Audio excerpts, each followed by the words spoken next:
एक छोटे से गांव में एक बूढ़ी महिला रहती थी। उसका नाम गंगा था। गंगा अम्मा की उम्र 80 साल हो चुकी थी और उनकी जिंदगी कई कठिनाइयों से गुजरी थी। उनके पति का देहांत बहुत पहले हो गया था और उनके बच्चे शहर में अपने अपने काम में व्यस्त रहते थे। गांव के लोग अक्सर गंगा अम्मा को ताने देते थे, तुम्हारी उम्र हो गई है, अब आराम करो, इतना काम करने का क्या फायदा। लेकिन गंगा अम्मा कभी इन बातों पर ध्यान नहीं देती।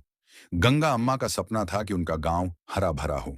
वह रोज अपने घर से निकलती, एक छोटी टोकरी में बीज भरकर ले जाती और गांव के आसपास खाली जमीन पर बीज बो देती। गांव के लोग उनकी इस आदत पर हंसते और कहते, इस उम्र में ये सब क्यों करती हो? जब तक ये पेड़ बड़े होंगे, तुम तो इस दुनिया में नहीं रहोगी। गंगा अम्मा मुस्कुराकर जवाब देती, मैं ये अपने लिए नहीं, आने वाली पीढ़ियों के लिए कर रही हूं।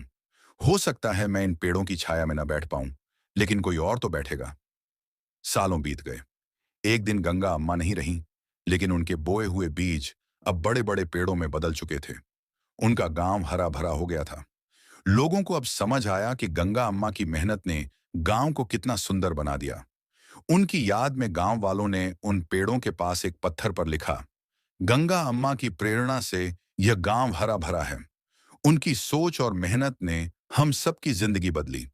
अगर कहानी अच्छी लगी हो तो वीडियो को लाइक करें और चैनल को सब्सक्राइब कर देना और अपना प्यार देने के लिए इस वीडियो को अपने दोस्तों को शेयर कर देना।